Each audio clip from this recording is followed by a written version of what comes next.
were your takeaways from the conversation? Enjoyed it thoroughly. Learned a lot. And I think what I was walking away with was, one, that it was a conversation I thought we were going to just focus on identity, but it turned out to be a lot richer in terms of reading and education. Yeah. And I think in a way that I wasn't thinking about the importance of early learning and literacy, right? Yeah. And here you have Tiara, an avid reader. Yeah. Right?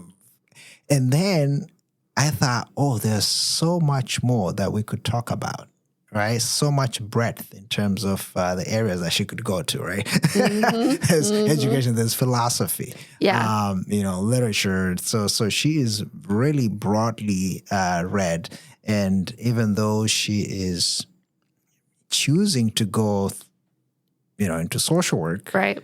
But she has no boundaries, there's no limits, right? Right. Yeah. And a very rich cultural identity, too. Yeah. A cultural background. So, yeah. So there's just so much that I would have just sat there and let her talk. And she's a great communicator. Totally. Yeah.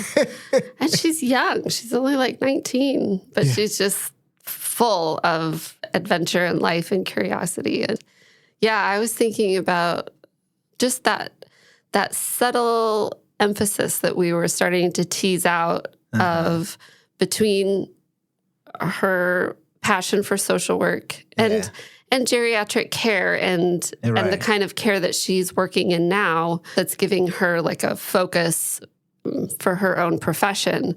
But also as a young person being like, but I love philosophy and I love history and I love reading and I love these things. And where suddenly it was kind of dawning on me where it's like, well, it's so important to have your identity of you outside of whatever profession you are pursuing or work in or whatever. Like, who are you as a whole person versus just this part of you that you're building up or investing in, that she's investing in her whole self, not just, her future in a very one-dimensional kind of way, and how important that is. And I think for me, I've been frustrated in my life because I've had to focus on myself as a whole person versus being able to focus on like a very purposeful future in a one-dimensional way, but then realizing like, oh my goodness, I had the opportunity to really do it right in a sense. Like I know who I am. I know what I love. I know what I come back to. I know what feeds me. But man, that's taken a lot of work. So and how awesome for her to allow her to explore at this point and not confine herself to one particular kind of identity, right? And she's taken the step to even take a leap, right? Of going abroad. To explore her interests and passions, which are very different from her professional sort of line. Right. And so I think that what that conversation taught me is, one, the flexibility to not be tied into this unidimensional sort of focus on your career, but and also to allow ourselves to kind of open up, right? Yes. And then, of course, for her, she comes from a diverse background, and so just exploring all that. Yeah. So I thought it was identity, it was education, it was sort of this idea of self-drive. I mean, there was so much that I walked away with from that, but also feeling like there's a lot more that perhaps we can explore with Tiara. So, yeah. Let's meet Tiara. Yes. Yep. I think we can get started. Yeah, right? Okay, So this is going to be about you, Tiara. So what are your full names? How would you introduce yourself? Okay, so my name is Tiara Goolsby, and I am a junior social welfare major, social work major at the University of Alaska, Anchorage. All right. Yeah, good. So Tiara, what is the name? Tell me a little bit about your name. Okay, so my mother is Slavic, and then my dad is super, super Southern. So you'd think that it has some crazy meaning, but my mom is actually just obsessed with Harry Potter. So she named my siblings after Horcruxes from Harry Potter. So my name's Tiara after the crown, and it would be Tiara, but my dad always pronounced it with the Southern accent, so it kind of just stuck. So it's not too special. I have a little brother, and his name is Phoenix after like the Phoenix bird. So Very special. I love that. Yeah, good. So Southern and Slovak. Yes, so my mom is an immigrant from Slovakia.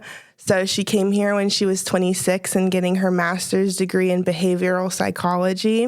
Okay. So she has a dual master's. She has licensed professional counseling and then behavioral psych. And she's getting her PhD right now in forensic psychology through, I think, ASU.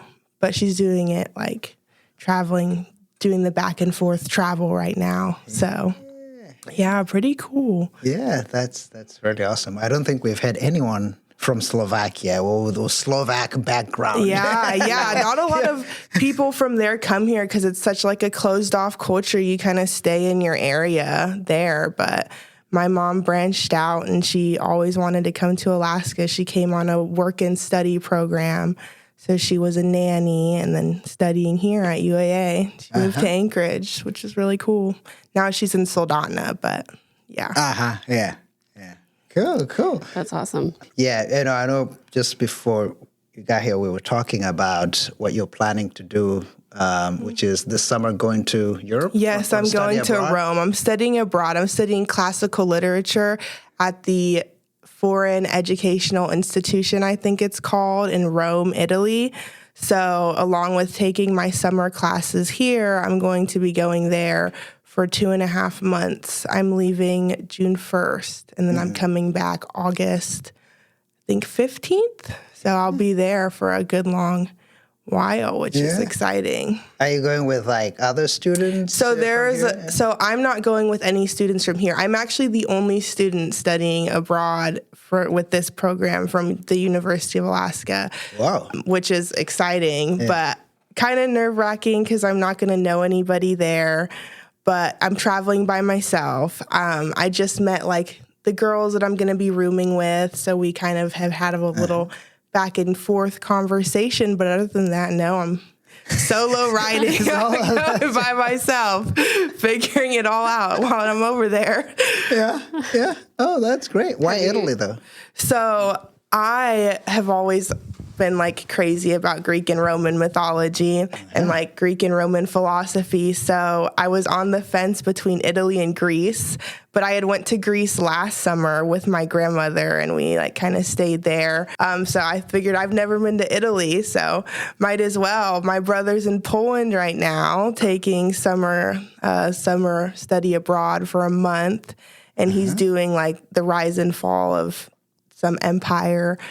I'm not sure what exact classes, but I don't know which empire, but I chose Italy. I mean, Italy's beautiful. I've never been, but I've always wanted to go to Italy. I think Italy's such a dream location to go and visit. So I just picked it and I'm excited. Yeah, awesome. Yeah, I was thinking like, why not Slovakia? So I also thought, why not Slovakia? Because my whole family lives there, and I travel there almost every summer to go visit. And I think that's also a little bit why, because I wanted to go somewhere new. And their education programs for like universities there aren't very like strong in Slovakia. They have a very different like culture with like going to college and studying in college. Like my mother always explained to me, so their high schools are like education based. So in Europe, some places you test into high school. So there's business high schools, sports high schools, like different kind of education high school. And you go, if you make the decision to go to university, you kind of study what you studied in high school. So my mom's first degree that she got when she was 22 before she moved here was in business and economics, because she got a degree she graduated from high school, from a business high school. Yeah. So their options there were very limited for like what I wanted to do. And I couldn't find a program there that I really aligned with. So I'm going through AIFS abroad, which is a partner affiliate with UAA. It's exciting. That's awesome. Yeah, as I said, my time in Denmark, I know I met students who were coming from the U.S., different colleges or coming for study abroad in Denmark, but also in other European countries. And they were talking about how that was transformative. Oh, it really is. Being able to go and explore and just branch out and see different things. When I was talking with one of the education abroad advisors, she was giving me statistics for students who study abroad and how they like prosper in their future careers because they're getting that experience with different individuals. So I think that it's going to be really good and really good for me to go and have that experience. Awesome. Yeah. Yeah. Sorry, I'm like, wow, it's so amazing. And I love that you're interested in like classical literature and philosophy but you're doing a social work degree. How do you Whoa, yeah, no, that's true because like for this class that I'm taking in Italy has absolutely nothing to do with anything I'm studying, and it's not even counting towards my degree. So it's really just more of like a passion for me and an interest in something I'm doing because like I really love to read and write, and my dad is huge on like books and stuff and mythology. So like growing up, he was always telling us like reading the Iliad to us and like the Odyssey and stuff like that. So I guess I just wanted to have the experience of studying literature in Rome. I mean, the guy the professor, his name is Professor Barone, and he was explaining he loves like taking students from different like degrees, and because if you're passionate about it, you can still study it. So I guess I don't have like a concrete answer, but I think it'll definitely like give me a lot more knowledge on Greek and Roman mythology, studying in the heart of it. So we're going on a couple tours. So we're going to Venice and Pomeli, I think it's called, and it's a really interactive course. So each day we're going to be traveling to different sites and different locations and learning the history of that and stuff. So it's really like, it's not just sit down in a classroom and, talk about. So we're going on, and we are going to be staying in like a hotel for a couple days, traveling across Italy. And then on July 11th, we're flying to Paris and staying a couple days there. So it's very like interactive, and we're going to be doing a lot of things, which is really cool. That is so cool. I'm very jealous. That's what my mom was saying. But I love that, like, I think it's so important to have, to move outside of your degree program or what you want to, because you're a whole person with passions and interests, and just because you want to help people in a specific, degree path doesn't mean I you're feel not like limited to that. You're creating so many more connections with other people too. And even, the Iliad and the Odyssey and some of those classical texts have been around for so long that they create a connection point with people. And also even just as a fellow trying to be writer, all of those things have such an impact on your imagination and on your writing and your ability to like use metaphor in such a powerful way. And so I just love that you're bringing that depth into the social work area and just you as a person. I mean, my dad was always a really big reader too. And I grew up kind of always looking at our shelves of books. He wouldn't necessarily like foist books on us at all, but we had like a lot of books on like Irish history and random travel books, and we had like the whole 1992 encyclopedia, and I don't know, like 20 books, before the internet, you just had to lug around these heavy encyclopedias, But so it's always just, it's such a rich thing that I would feel very old if I was bemoaning the fact that, oh, we just don't read anymore and touching the encyclopedias anymore and stuff. But just that passion is so important to bring into your life. And you're still pretty young. So it's good that you're taking that opportunity. Yeah. How do you see your path? Like, how do you see that kind of maybe even intertwining with social work, or kind of how you're thinking in the larger picture of what you want to do with social work? Yeah, so I think it's so important with like social work and just working with people in general. I mean, we know like we're in a literacy crisis right now, which is like a whole topic with people not like reading anymore. And I think as like a social worker, if I ever decided to take the path to work with like youth, and even like as like a school social worker, I think it's important to encourage people to like read, because it like impact like being able to read and being like a literate person, being able to comprehend like what you're reading is so important, like for like the growing mind, and for just, it's going to like benefit you in every way, everything that you do in the future, even if it's like some minuscule things, being able to carry like thoughtful, comprehensive conversations. And I think that I obviously want to write a book one day. Yeah. I mean, that's like a passion of mine. Hopefully a couple. So hopefully a couple. I have time. So I think I'd like to use that knowledge to not only like help me write, but to encourage other people to read and encourage other people to like, branch out, because, the books are always better than the movies. So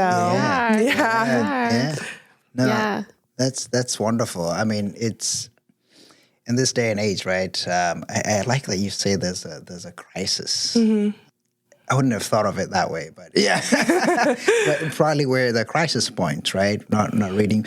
But how much of your sort of upbringing has shaped that? You talked about maybe is it your parents? Where did that passion come from? Oh gosh. So my dad is like a book fanatic.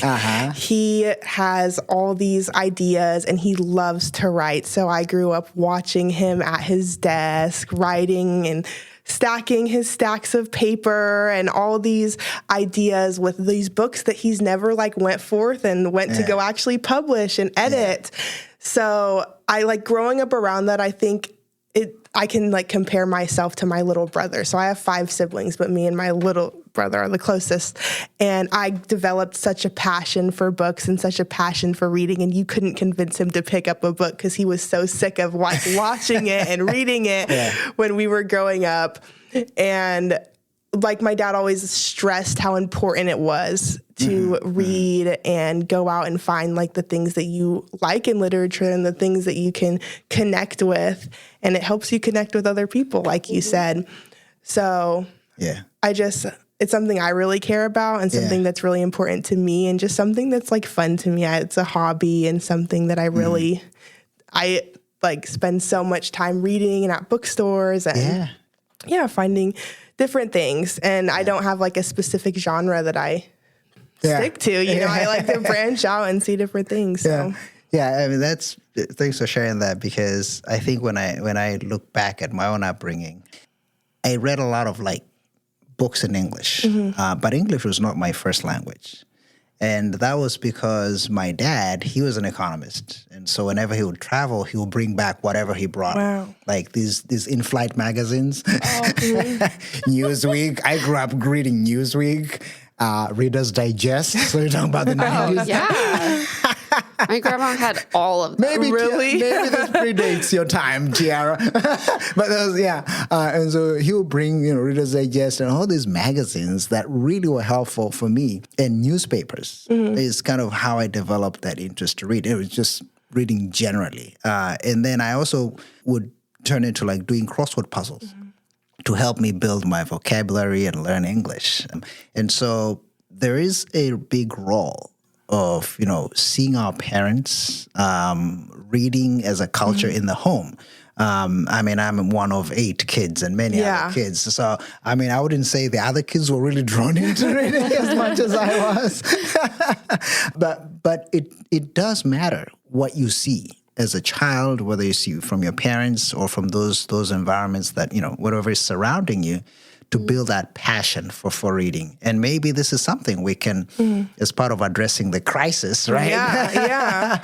What are those things that maybe we need to intervene with parents, with the home environment to build that reading culture? So that's where maybe it needs to start, right? Yeah, right. Because, obviously, this is so cliche to say, but screens are such, having the constant phone in front of you and having the constant TV. It's discouraging people to read books. Yeah. My dad always used to say, it was so corny, but I always thought so, but he'd always what goes in you goes out of you. So if you're absorbing information, in any kind of form, it's going to come out of you in the way that you present yourself to the world or whatever. And I think as an intervention, where in your home, if you're raising a family and raising kids, I think it's really simple to just encourage it and encourage spending time off of your phone, spending time, reading a book, even if it's one book a month or two, just to pick one up and spend a couple minutes, hours a day just reading. And I think it's something that people need to prioritize more right now. Because literacy is it's an actual problem that it's dying right now, especially with advancements of AI and ChatGPT. Right. And not being able to write for yourself. You see so many people and it's a problem right now, and writers and authors using AI to inspire their work, and creativity is dying as well because of that. So I think for parents, just encouraging new generations to wean away from that.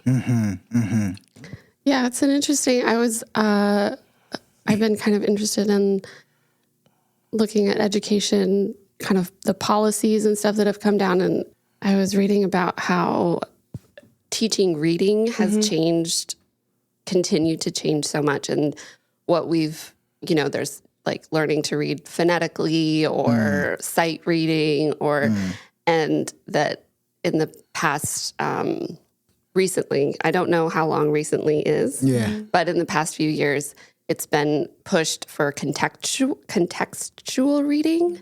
So to using pictures and stuff to kind of figure out what the text is saying. So if you're looking at the a lion and a kid, but it's sorely lacking because it's not actually teaching people to read complex words or how to sound them out. Or, as a reader, I do use context for large words that I haven't come across, of course, in the context of the story or the sentence or whatever.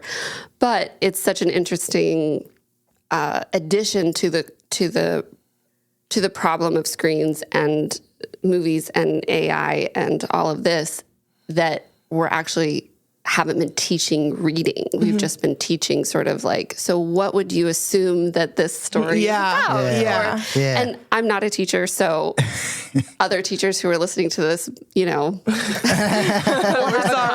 a comment section at some point. But we have to kind of get to the root of the issue. It's not just technology. It's literally how we are teaching and encouraging children to read in the classrooms too, and at the root of the issue, and who's pushing this, and who wins out on the curriculum of things is a whole other thing that I find very fascinating, and at some point I will study that. But I was homeschooled, so my mom taught me phonetically how to read, and that was great. And but she really waited until I was begging her to learn to read. She wouldn't just okay, it's time. She was like, no, I'm going to wait for her to. And it wasn't until my sister was born when I was 5 that I was like, Mom, you have to teach me to read because I have to read her a book. Yeah. So there was a motivation there, and then I picked it up really quick. Yeah. And but I was never actually a really strong reader as a kid. It took me, I would read paragraphs over and over and over again, and it was a struggle to comprehend books. Maybe it was my brain was running off and thinking about other things or whatever. But my sister's a librarian, and she talks about gateway books. Like, I don't care what you're reading. If it gets you to read, then it's important. Whereas, some maybe like a moral factor would be, well, we don't want them to read this book or this book or this book. She's like, if they're reading, it's great. I don't care if it's a comic. I don't care if it's a newspaper, whatever it is. And that was very educational for me of like, I grew up in, where my mom was kind of monitoring what we were reading. And, it wasn't a super strict kind of thing, but learning about like where I was coming at, like, Molly, don't you think that, they shouldn't be reading this? She's like, I don't care what they're reading. They're reading. Like, as a librarian, you have to just encourage reading and the gateway books. And like, what is the book that opens up reading for you? Yeah, that like gets the you into whole new worlds. And I think my gateway book was Island of the Blue Dolphins, which I don't even remember what the book is about, but I remember reading it and like being like, oh, okay. Like, do you remember that book? Did you ever read it? No, I don't think so. Okay, it's an older children's book. And again, I don't remember what it's about. I have to read it again. I found an old copy that my mom had kept. But anyway, do you have like a gateway book? Oh, yeah. I think the first book that really like got me into reading was, I think it was called A Fish in a Tree by, I don't know if you've heard of that. It's about a girl with dyslexia. And it's a children's book. Yeah. But that was the book that I remember reading, and after that it like spiraled. I was in like second grade. I remember going into my third grade class and taking a book from my dad. My dad was reading like the Clan of the Cave Bear series, which I don't know, they're like thick and like adult novels. In third grade, I had like brought it to school because I thought it was so cool. And obviously I couldn't understand half the words in that book. My teacher was like, hey, what? You can't read that. Yeah. And then I swapped to reading The Fish. And that was definitely my gateway book. Yeah.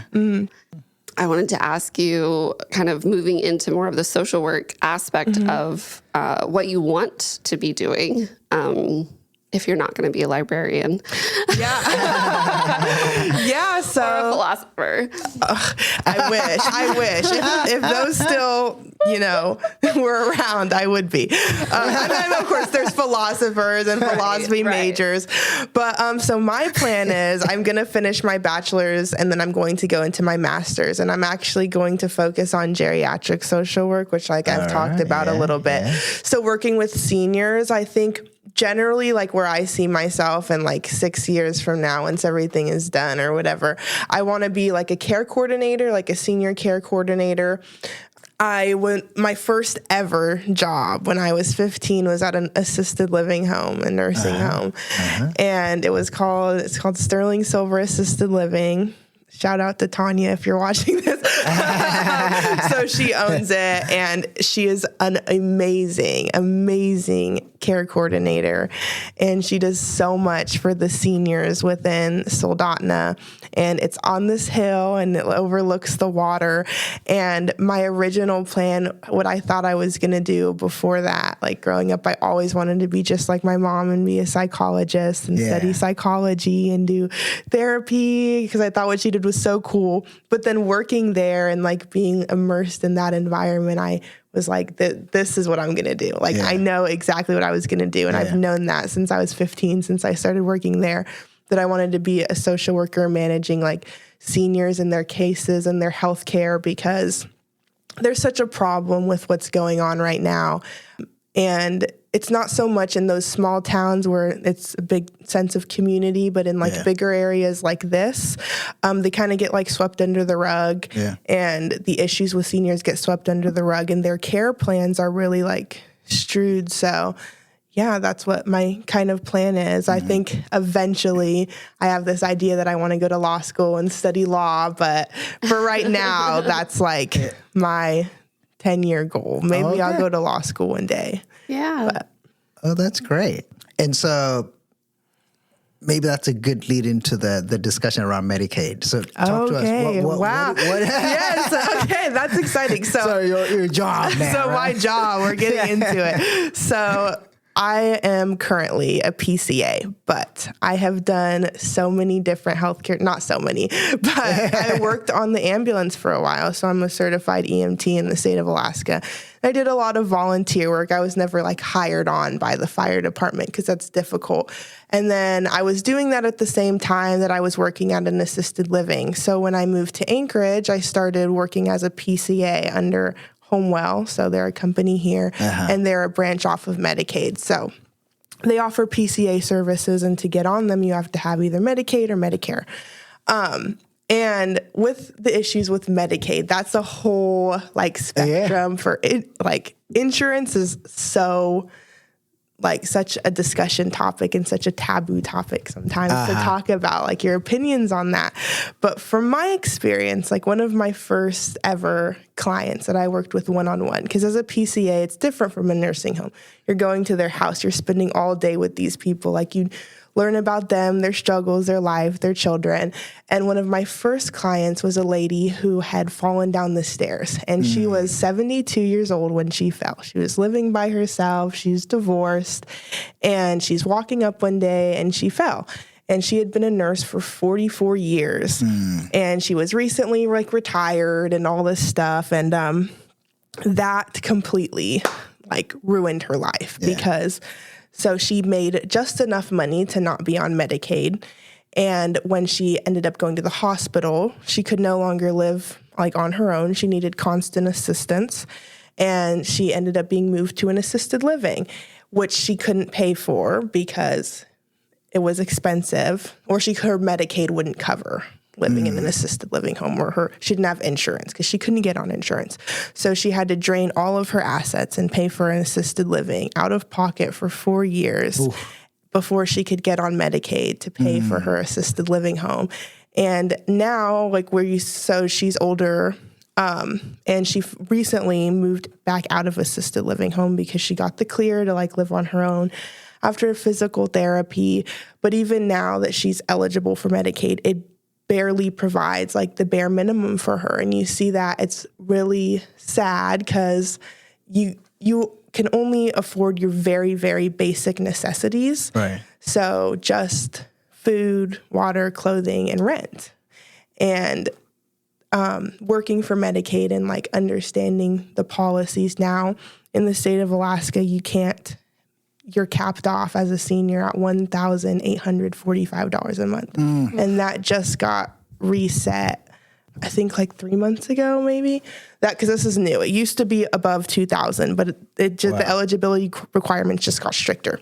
And they're about to get worse because of the big, beautiful bill. That's a whole other thing. Right now, that is like nothing. Like 1,845, especially if you're like rent and food, and then you're getting her only form of income is Social Security. So they're really like cracking down now that there's more insurance cuts going on. And over the next 10 years, there's going to be a projected 10 million Americans who are going to get kicked off of their insurance because with less money, they need to crack down on who's going to be on those eligibility requirements. So they're thinking that in Alaska, it's going to be cut down to $1,500 a month within the next 5. Oh my God. Which is horrific. Yeah. So it's going in the wrong direction. We're degressing from where we need to be because they're not making enough to keep up with the rising costs of everything. So we know that rent's rising, the price of food, the price of gas, healthcare is rising. Yeah. So we're really going in a backwards direction right now from what we should be. And it's sad, disheartening to see because so many seniors are like struggling and they're not going out to get the proper health care they need because they can't afford it. So, Okay, I want to just go back and I want you to kind of say what. So if your client was 72, she would have had Medicare, correct? Medicare. Yeah. But Medicare doesn't cover assisted living? Okay, so Medicare does not cover assisted living homes, but Medicaid does. Okay. Medicaid covers assisted living homes and PCA services. And in order to qualify for Medicaid, you have to be below a certain poverty line, meaning you can't have assets. No assets. Yeah. You can't have somebody else supporting you. They're really, really, really strict. Can you talk about just kind of like what it takes to qualify for Medicaid? So actually, I could pull it up. I have my thing. But as of right now, before I get that queued up, so you need to be, for Medicaid for seniors, you need to be above the age to be like a senior on Medicaid. I think it's 65 in the state of Alaska, U.S. citizen or permanent resident, and absolutely like no assets, as in you can have your Social Security income, but you cannot be having an additional form of income if it is exceeding that line, that monthly limit. There's also, you could have ALS, SSDI, or like disabled if you're under. So disability. And so sorry, can you repeat your question? So what does it take for a senior to qualify for Medicaid? Okay. Yes. Sorry. I came prepared. But yeah, back to like that, the assets, you have to be permanently disabled or have that lack of assets, senior. And Medicaid does cover a lot when you're on it, like I will say. So Medicaid is very helpful, but there are those like gaps in the system where, okay, yes, I'm able to afford my medications and I'm able to afford those medically necessary procedures, but I can't afford food. Or I can't afford to like get a new pair of shoes if I need to get. You're so like narrowed down on that income.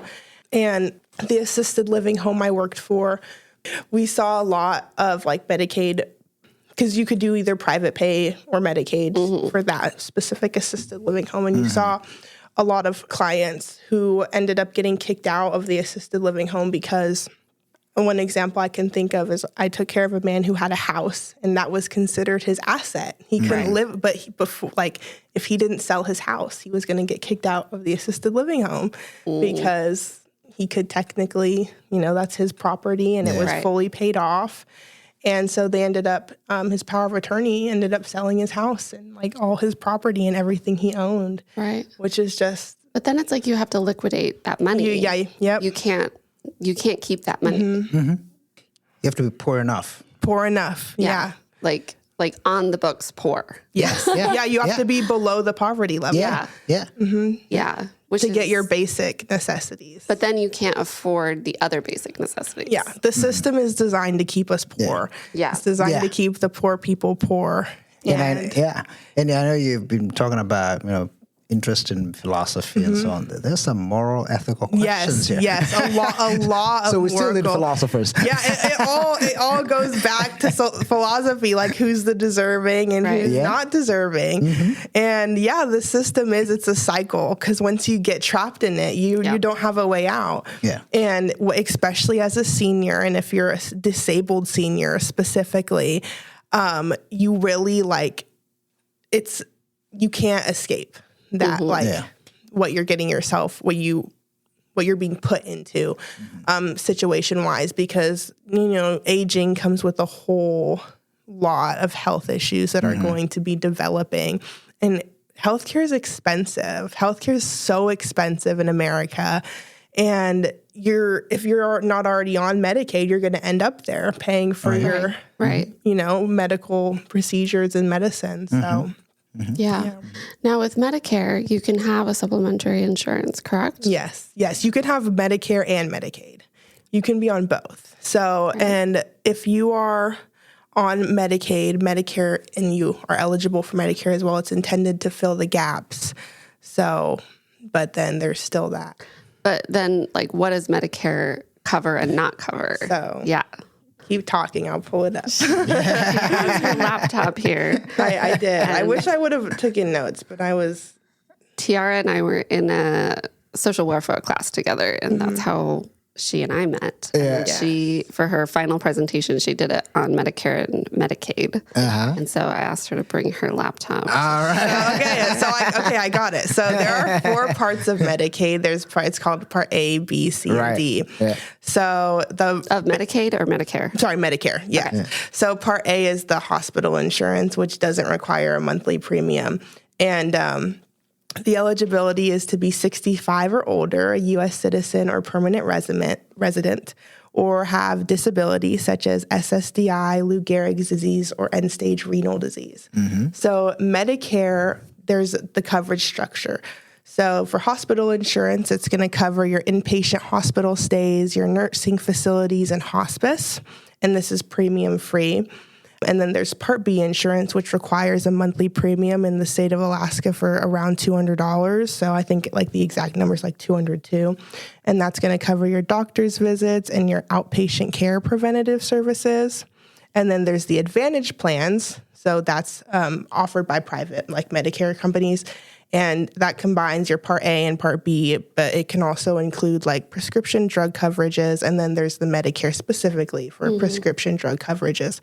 To like understand it easier, to understand what it doesn't cover is long-term custodial care. It doesn't cover dental, vision, or hearing services. It doesn't cover PCA services. And it only covers prescription drugs if you have Part D, which is drug coverage. And that's, you're going to pay a premium of $35 a month for that. And then like as for Medicaid, it like varies for state to state. But Alaska has like, it's very specific for where we are now because there's like institutional and nursing home Medicaid, which is an entitlement for seniors if you fit that eligibility requirements. And then like, as we know, there's Medicaid waivers and home and community-based services. And then there's just regular Medicaid for the age blind and disabled, which is also an entitlement. So if you meet the requirements, you're going to receive the benefits.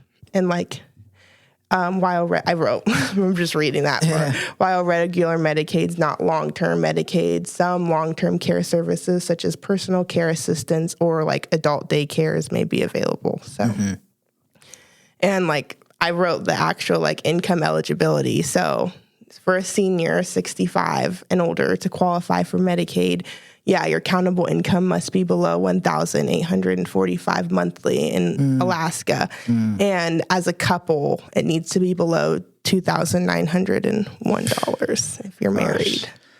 Yeah. So basically at the federal poverty level, Right. which in Alaska is like, I think $1,300 a month. Okay. Federal poverty. And then do these seniors who qualify for Medicaid get a stipend, or do they just have it's just somehow they're getting below 8? Where does that money come from? Where does their money come from? Yeah. So your income is counted.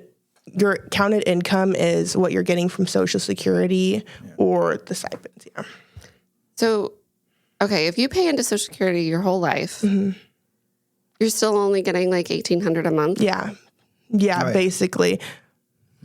That's it. What? Oh, yeah. Oh, yeah. And it can vary depending on how much Social Security tax you were technically paying. Right. But on average, it averages out at $1,800 a month. So right at that level to qualify for Medicaid if that is your only form of income, which for a lot of seniors, it is their only form of income. Wow. I don't know if you've done research on this, but is that the design of what Social Security will pay you? Yeah. That's how it's designed. That's exactly how it's designed. Yeah. Wow. I mean, I knew some about Medicaid and Medicare, but I didn't know that. That's exactly why how the Medicaid for senior system is designed. So, because most of them don't have any other form of income. Yeah. Right. And savings count as a form of technically income. Sure.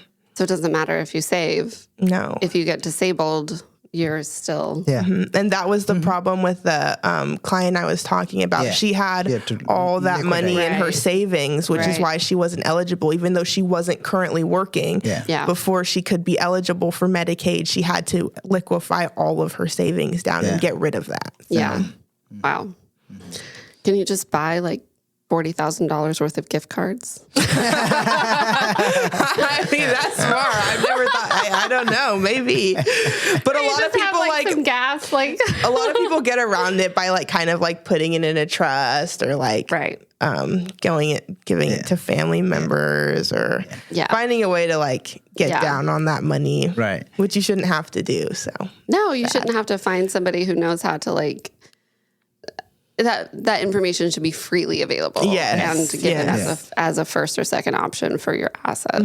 Just because it's like just because you need help doesn't mean Yeah, you shouldn't have to get rid of everything to get help. Yeah, everything you work for, because why do we work? Like, you work your whole life for like... You've paid insurance. Right. Yeah. Well, it reminds me of like when we were in class learning about like the poorhouses that were designed for elderly and disabled people.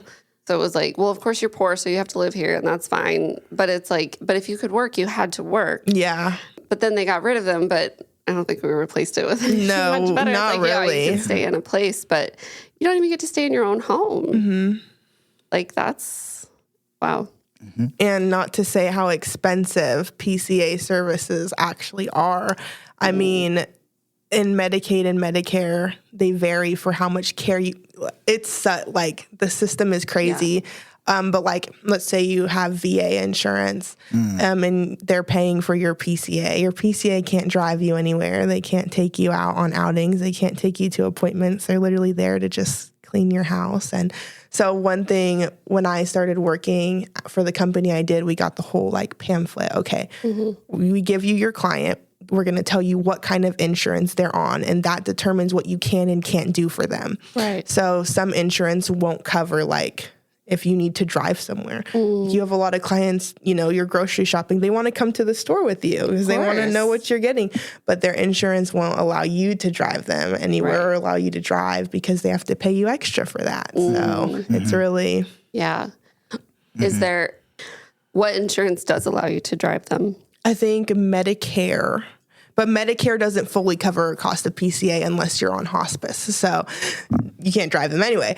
So if you had a PCA through Medicaid, you could bill them through Medicare to take them somewhere? Yeah, it's really complicated. Oh, so Lord. if you're on Medicaid, you can drive them to like the store, and there's a limited amount of mileage that you can do. So you can only go so far. I'll have to sometime... Because I actually have like a printout, because they do not mess around with this. Like this is very, like you can get fired if you're driving and you're not logging it, or like, and it's down to you take a picture of your dashboard for the mileage. You can't go over a certain amount of mileage. And so, because they're paying like an extra and it's like 52 cents a mile. It's like nothing, but they won't even cover it. Yeah. I mean, if they're reducing the amount of money they're giving seniors, of course, they're going to be like, we don't, every 52 cents counts. Yeah.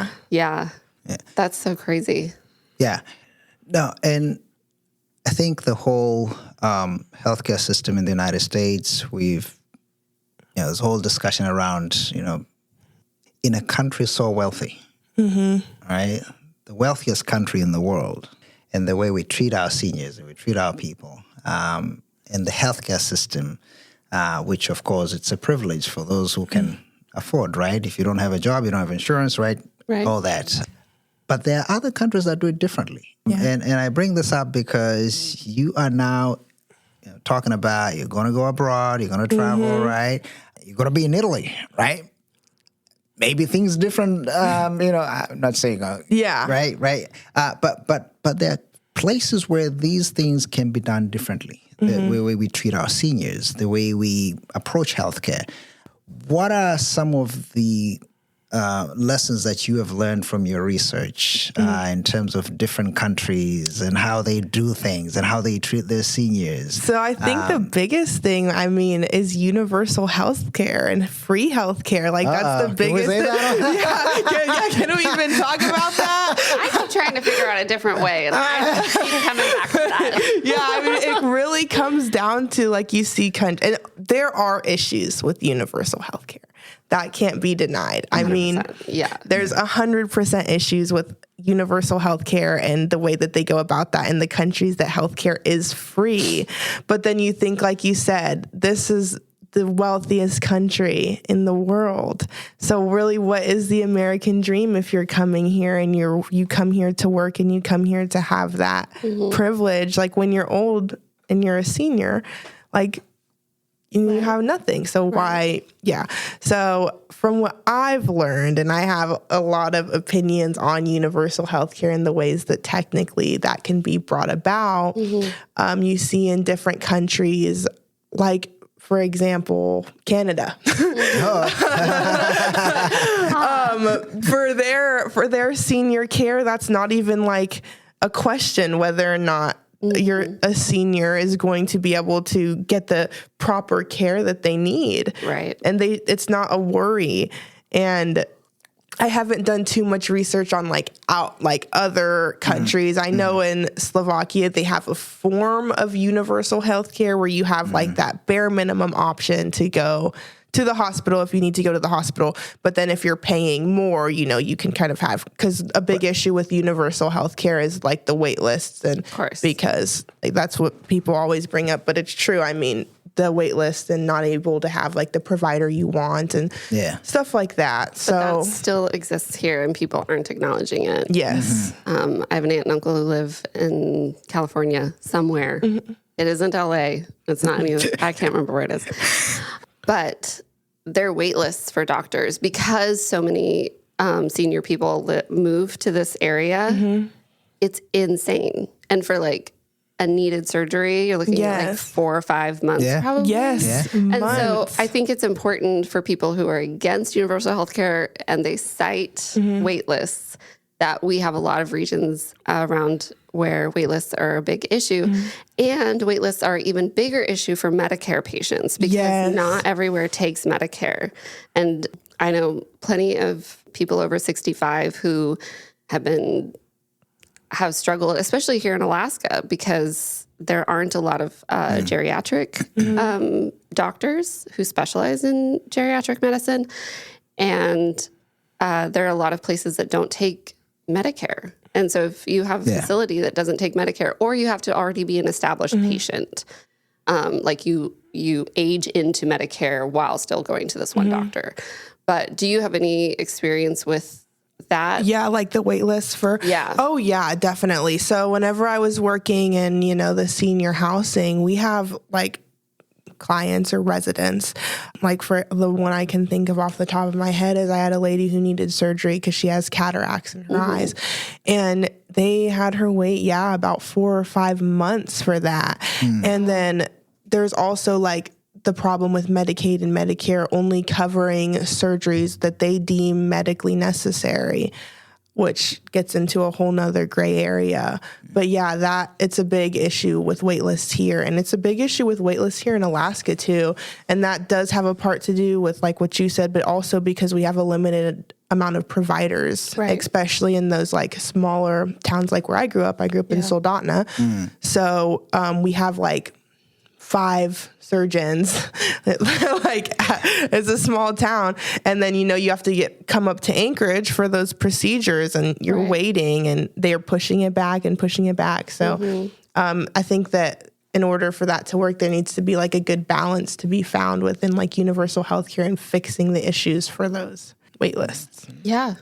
I feel like it's possible to, especially with so many other countries having universal healthcare. It's definitely doable. We can educate ourselves on what's working, what's not working, and we make it such a black and white issue when really it's very complex. Healthcare is very complex, and there are a lot of vested interests. I mean, as we know, because medication is so expensive, and pharmaceutical companies and lobbyists, and you get all kinds of people. And, I used to joke as a kid, like, I grew up with very questioning, like, parents who questioned the system a lot, all kinds of systems. And so I kind of grew up with this, I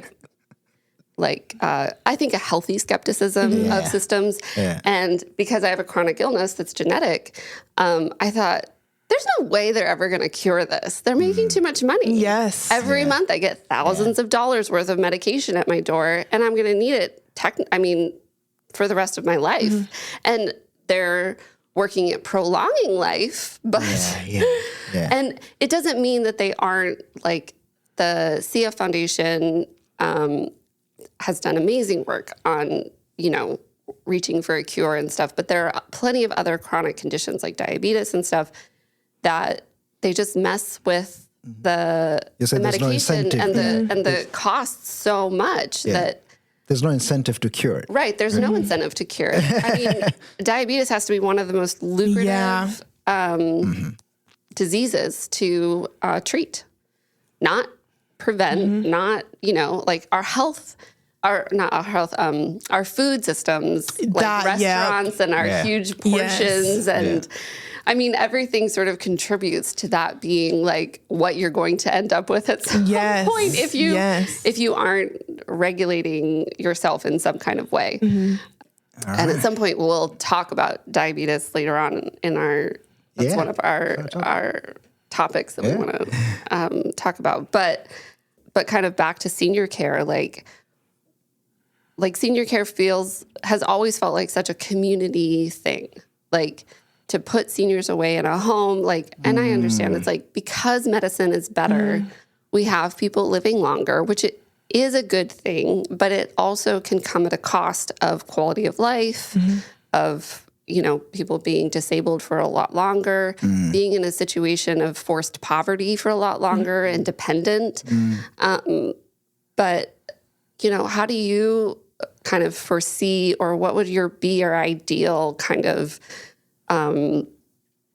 fix or something to address the situation in a community social work context? I mean, we've figured out how to go to the moon as a country. That is a fantastic point. Matter of fact, just wrapped around the back of the moon. So much time and effort is getting put into figuring out things like this. Yeah. When I think the biggest problems in America, specifically Alaska, are being ignored. Yeah. I think that like an ideal system, I mean, it would take a lot for me to come up with like, okay, perfect fix. Like, hey, here's how I would do it. But I think in my ideal world, it would be a form of universal health care where it's available to everyone who needs it. But also in the sense like, okay, if you want a different form of health care and you want like the more like advanced and you want to be able to like, I think you should be able to pay. But I think for everyone on a baseline, especially for seniors, it's there when you need it. You should be able to have your assets and still be able to afford health care. And I don't think, I mean, our seniors, they're the backbone of our society. I mean, why are they at home worrying if they can buy food for the week because they have to go pay for some Tylenol? Like, that is such an issue. So, one of the topics we had, last episode, we talked about issues of identity. And I think when you introduced yourself, you said Southern and Slovak. Oh, yes. Two very different. I want to go back to that. Okay. I mean, how has that shaped, how you view the world or how you go around and does it, right? Oh, yes. In what ways, and how has this sort of shaped as you're looking into social work, going into maybe law or how has that shaped how you view where you're going to go or how you navigate the world? So a big part of, I think, social work and social welfare in general is like identity. I mean, my parents are from two very, very different. I mean, my dad is Black and Southern, and he married a young white, woman young and like foreign. And a big part of like, from my mom coming down here, a lot of people, especially her family, weren't very accepting of that. I mean, it was like rebellious. I mean, my mother was raised Catholic and in Europe. And then she came and moved to America and married a Black man 20 years older than her and had some kids. So I think like seeing that, I mean, definitely growing up, the town I grew up in was predominantly white. I mean, when I was in school, I was the only like mixed or colored person there, and you see how like different people are treated based off of that, and like how like my own identity and like the way I grew up and how I want to incorporate that into like social work and social welfare if I ever do like branch out into different spectrums of like social, because it's such a broad field, social work. There's so many different forms of social work you can do. I think in Alaska, like just understanding like history and culture is a big thing that you can incorporate into your work. I mean, we live in an Alaska Native community, and there's so many stereotypes that do affect like the care of individuals. I think that's really, really big here because especially like stereotypes against Native Americans and Native Alaskans. And that does impact, sadly, how people do perform their work and who they see as deserving and less deserving. So I think I want to take like my own experiences growing up at being different and growing up with parents who are very different and didn't fit the ideal stereotype of living in Alaska and America, and kind of take that and like be more compassionate with what I'm doing and take like a lot of time to understand and like immerse myself in different cultures to be able to understand the people that I'm working with. So I think that's where I would take that, because it did impact me a lot, and I can see it impacting. I saw it impacting other people. So in the vein of like, how is the Alaska Native healthcare system maybe a little bit different than Medicare and Medicaid? Like, do they have more benefits? Yeah. So for Alaska Native, they do have free healthcare in Alaska. For Anchorage, I know we have an Alaska Native hospital here. I'm pretty sure, right? Yeah, we do. In Soldotna, where I grew up, there was a big Alaska Native hospital.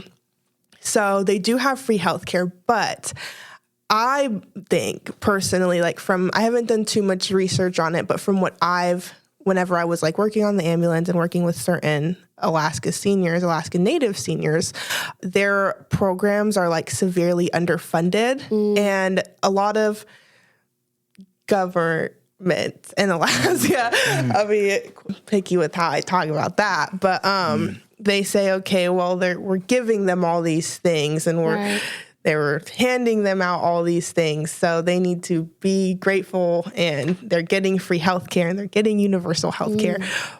But their system like proves and shows some of the issues that especially like universal healthcare has shown before, because they're not putting in the effort to like reform that. So in Soldotna, I mean, they have one like practitioner there, and their healthcare is very, like a lot of them where I grew up, they choose to go to different healthcare providers because they're not getting adequate care. Yeah. So. Yeah. I helped out this homeless woman one time. I was coming out of a store and she called out to me, and I turned around and she was like bleeding all over. And I was like, oh my goodness. She was like, do you have like $10 for like some food? I was like, dude, you need to go to the doctor. You need to go to the hospital. So I took her. I was just like, come on. Yeah. I'm not going to, I can't just leave you here bleeding. Like, you've clearly been beaten up. And so I took her, and I was like, what hospital do you want to go to? And she was Alaska Native, and she was like, I don't want to go to the Native hospital. And now I'm not saying that, like, I've never been to the Native hospital. I have no idea. I hear they do wonderful care, but her own preference for Providence was very clear. And I was like, well, I need to make sure, do you have Medicaid? Like, I can't take you to Providence in good conscience, because I know I don't want to land you with like a huge emergency medical bill. And thankfully she did have Medicaid and all of that. And so I was able to and they took her right in. They were really kind. And, but it was